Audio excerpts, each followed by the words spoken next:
Okay, so I am not sure if I'm documenting this just for myself or if I'm going to share it, but I've definitely got to document this moment.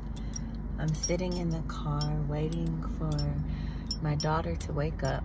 Often I leave at her nap time because I know she'll get it in, and then by the place that we go, I may sit in the car for a few minutes, but at least she got her nap time in early, and then all of her little emotions are restored and her energy and everything is, and we can go do what we want to do. So I'm sitting in Vintage Park, and this is very special for me. This is in Vintage Park, Houston in spring.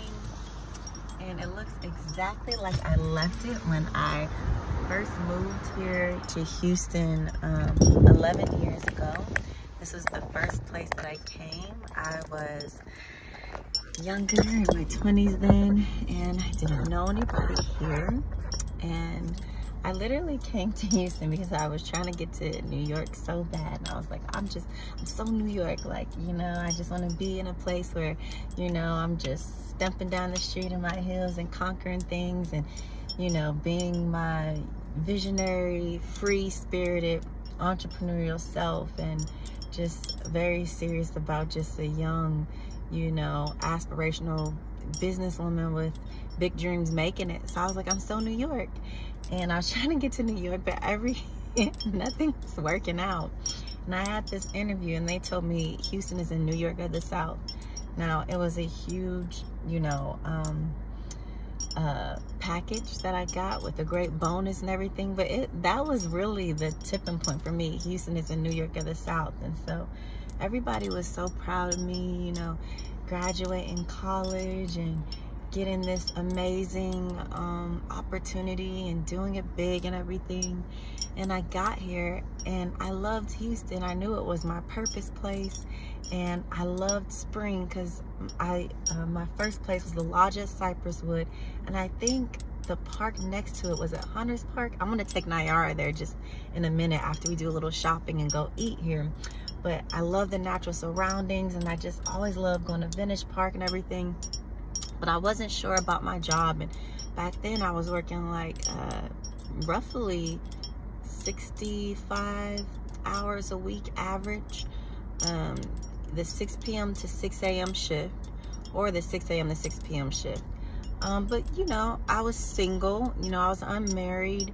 My on again, off again boyfriend, now hubby, was in Oklahoma.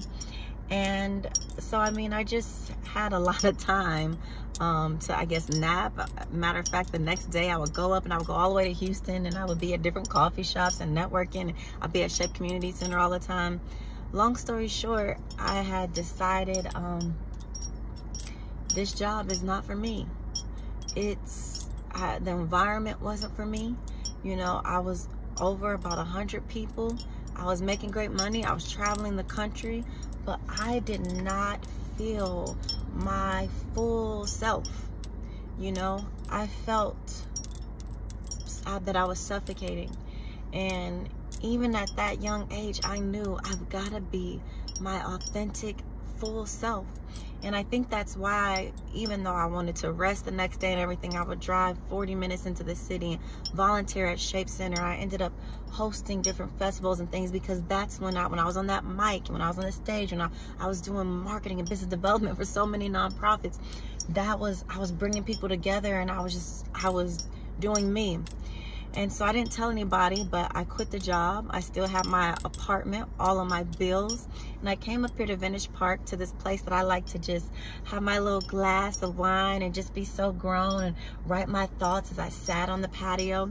And I talked to the owner one day, and I said, you know, this is a really beautiful place, and I think you all deserve more clientele here. And I just bring people here just talking on this patio, you know. Do you have any openings as a server? And he was like, what? You know, because I don't think he expected that I said that, but he gave me the job, and I became a server there, and I ended up getting my first offer from him to become a general manager.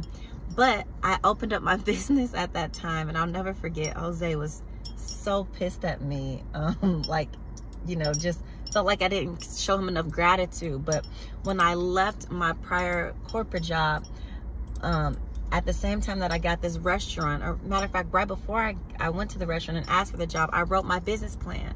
And I said, you know, it was called the C-Marie, the Solutionary. It was the Solutionary. I come up with revolutionary solutions for individuals, businesses, and communities. And it was a coaching and developing and speaking business that helped people to fine-tune creative solutions for their teams, for their cultures, and for their lives. And in a sense, it was what I was doing when I was volunteering, you know, when I was coming up with events and festivals and all of these things. It was creative, revolutionary solutions that brought people's passion and their stories forward, whether it's out to their clients or the community at large. So anyway, I remember listening to Denzel Washington and all these YouTube videos, and I was like, I'm gonna fall forward. I'm gonna fall forward in this business. And I'm sorry, you know, Jose, like, I know you're giving me benefits and I sound crazy and I got major bills and I'm working doubles at your restaurant, but I gotta fall forward in my business. And I was like meeting with the servers, like to do one-on-one consulting. Listen, I didn't care, okay? I was slipping my business card in behind all of my clients, because it's a nice fine dining restaurant, and to tell them what I did. And I would get invited out to chamber meetings and just switch my hat, and they'd be like, wow. But anyway, I've just had this emotional feeling driving around here. Like, I brought my daughter out here. I bring her, I think, out to spring once a year, because it's just kind of like looking back at the past decade of everything mommy has experienced and grown through. And I just really challenge you all to look at your journey, and don't feel like you have to wait till you get to the Grammys or, you know, to a certain point to look back and say, I am so proud of myself. Like, I did that. Like, look at where I came from. And I'm not even talking about I got, you know, this nice car and this house and this husband and this family. Like, I got all these things. Like, I'm not talking about actual things. I'm talking about, look at how much I've grown. And look at the fact that I didn't leave and I stayed here. And look at the fact that, you know, I've got this child now, and Darius is here now. My parents are here now. You know, I remember when I was really struggling, like, there are a lot of people telling me, like, girl, like, you know, why don't you just move back to OKC with Darius? Like, that man got a good job, a house in his 20s, like, and you out here. But I made it, and I knew. And, you know, when we talk about things like trusting God, believing in yourself, you know, all of those different ideologies really mean that deep down, you, in your heart space and in your intuition, you know, there's a deep knowing beyond what anybody else can know, that I am supported and I'm going to be okay. And I can do this, not alone. And it doesn't mean, you know, yes, I was by myself, but obviously, you know, I reached out to Jose. I, you know, definitely reached out to my family when I needed help. It doesn't mean I didn't have anybody, or I couldn't lean on anybody or anything else. But it meant that I knew I was enough for what I saw and what I came here for. And that idea that I couldn't give up on it.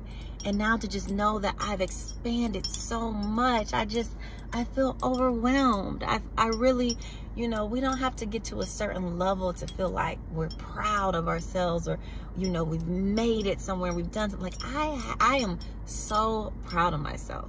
And I just encourage you all to hold yourself in your journey and just take some time to go literally physically back to some places you've been and just look around. I'm just gonna feel so good taking Nayar with me to the restaurant I used to work at, some of the places I used to get my nails done at. I got my first massage around here.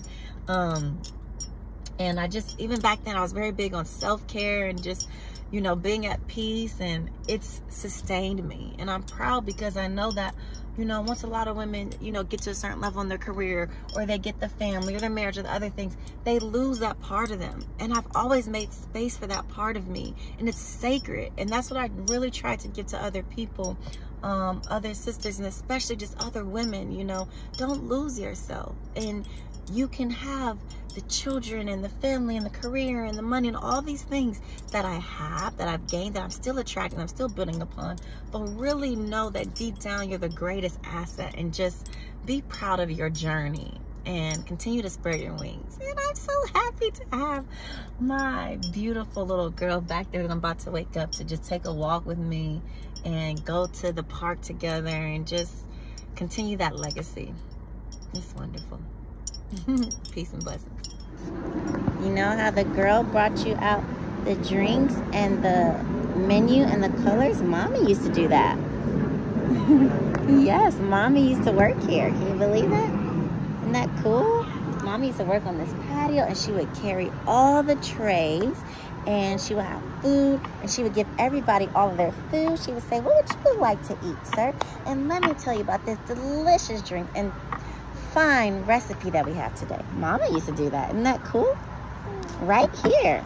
And I love working the patios because, you know, Mommy loves being outside. I love being outside with you. You can show colors if you want. Exactly, sweetheart. You're quite great at service and hospitality too, my love. You could sell me anything. Cheese. Pretty. Wow. Thank you. You're cheese. Pretty. Wow. Thank you. You're